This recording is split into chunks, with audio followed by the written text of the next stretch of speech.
দিন শেষে আমি একান্তই আমার, নিজের বলতে শুধু আমিই আছি আমার। যোগ্যতা লাগে থাকতে কারো সাথে, কি আর আছে আমার শূন্য হাতে। নিজেকে দেখে প্রশ্ন আসে মনে, জীবনে কি করলাম এ ভুবনে। দিন শেষে খুঁজে পাই একটাই অবলম্বন, মন ভরা অনিশ্চয়তা আর চোখ ভরা জল। তুমি ভালো থেকো সুখের পরীর সাথে, আমি যে হতভাগী, হাত নাইবা দিলে আমার হাতে। আসসালামু আলাইকুম, কেমন আছেন আপনারা? আমি কেমন আছি আমি এটা জানি না, কারণ একটা মেয়ের সবকিছু শেষ হয়ে যাওয়ার পরে সে কেমন আর থাকতে পারে।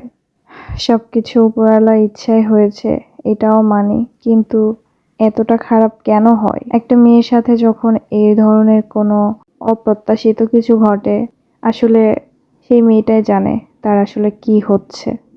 চলে আসলাম বাগানে। বাগানে এসে দেখি ডালিম গাছে অনেক ডালিম ধরছে। ডালিমের গাছ এখানে 2টা আছে। 2টা ডালিমের গাছে অনেক ডালিম ধরছে। ডালিমগুলো অনেক সুন্দর হয়। এখানে কলা গাছও লাগানো আছে, কলা এখনো ধরে নাই। এখানে আম গাছ আছে, অনেক আম ধরেছে। আমগুলো অনেক বড় হইছে, কিন্তু এইবার কোনো বৃষ্টি হয় নাই, তারপরেও আম অনেক ধরেছে মোটামুটি। এখন ধানের কাজ চলতেছে, তো আমগুলো অনেক মিষ্টি হওয়ার কারণে এগুলো রেখে দেই। আর যেগুলো টক আম ওগুলো দিয়ে আম্মু আচার বানায়। তো যখন ভালো লাগে না তখন বাগানে ঘুরতে আসি, কিন্তু যেখানে যাই না কেন মনের মধ্যে তো অশান্তি থেকেই যায়।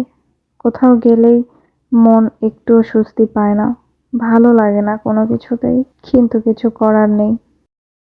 এই যে এখন দেখতে পাচ্ছেন খেজুর গাছ। খেজুর গাছে অনেক খেজুর ধরেছে, একদম গুনতে পারবো না নিচ থেকে।